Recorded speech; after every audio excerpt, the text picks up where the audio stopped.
महाराष्ट्र की सियासत से जुड़ी बड़ी खबर है और यहाँ तक कि सियासत को हिलाने वाली भूकंप भूचाल लाने वाली खबर है, क्योंकि उद्धव ठाकरे और देवेंद्र फडणवीस की गुप्त मुलाकात की खबर आ रही है और वो भी मातोश्री के अंदर। इतना ही नहीं, इस मुलाकात के तुरंत बाद उद्धव ठाकरे दिल्ली चले गए और ये बड़ा खुलासा किसी सामान्य आदमी ने नहीं किया है, ये कोई सूत्रों के हवाले से नहीं है, बल्कि पुख्ता खबर है। महाराष्ट्र की एक बड़ी पार्टी के बड़े नेता ने इसका खुलासा किया है, जिसके बाद हैरान परेशान कांग्रेस के नाना पटोले ने भी उद्धव ठाकरे के खिलाफ मोर्चा खोल दिया। तो दिखाते हैं, बताते हैं आपको सब कुछ। आप भी इस वीडियो को शेयर करें, कमेंट बॉक्स में अपनी राय जरूर दें।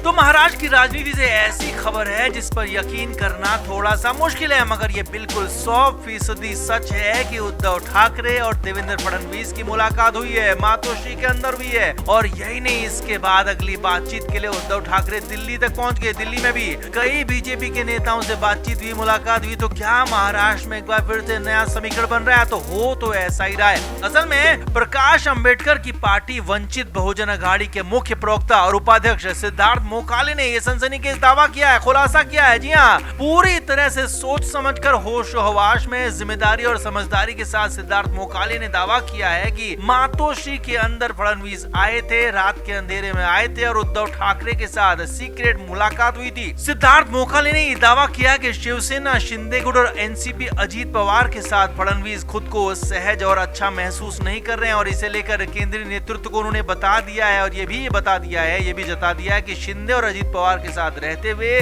चुनाव जीतने की संभावना बेहद कम है। और इसीलिए तो जब बीजेपी की सेंट्रल लीडरशिप की तरफ से आगे बढ़ने के लिए फडणवीस को कहा गया, तो सिद्धार्थ मोकाले के मुताबिक फडणवीस इस गुप्त मुलाकात के लिए पहुंच गए। मातोश्री में करीब 2 घंटे तक बातचीत हुई और बातचीत में सबसे बड़ा मुद्दा ही विधानसभा चुनाव और चुनाव को लेकर गठबंधन था। जी हाँ, उद्धव ठाकरे और फडणवीस के बीच एक बार फिर से गठबंधन को लेकर बातचीत हुई, साथ में चुनाव लड़ने को बातचीत हुई और यही बड़ा खुलासा है। इतना नहीं, काफी अच्छे माहौल में ये बातचीत हुई, काफी पॉजिटिव बातचीत हुई और इसी बातचीत का असर ये था कि अगले दिन तुरंत उद्धव ठाकरे दिल्ली रवाना हो गए। दिल्ली पहुंचकर बीजेपी के कुछ और बड़े सीनियर नेताओं से मुलाकात की, बातचीत की और यहीं पर कांग्रेस के नेताओं से भी उद्धव ठाकरे मिले। यानी कि हो सकता है कि एक तरफ तो बीजेपी के साथ गठबंधन बढ़ाने की बात कही और वहीं दूसरी तरफ कांग्रेस को धमकाया हो कि मैं एक बार फिर से बीजेपी के साथ जा सकता हूं, मेरा सम्मान करो, मुझे ज्यादा सीटें दो, मुझे मुख्यमंत्री का फेस बनाओ, क्योंकि बीजेपी के साथ जाने की चर्चाएं फिर से आम होने लगी हैं। अब सिद्धार्थ मोकाले के मुताबिक ये पूरी मुलाकात और वाकया अगस्त के महीने का और अब तो सितंबर जाकर भी अक्टूबर आ चुका है। लिहाजा इस मुलाकात के आगे बढ़ने की पूरी संभावना है, यानी कि चुनाव से ठीक पहले बहुत कुछ बड़ा नया हो सकता है, जिस बात का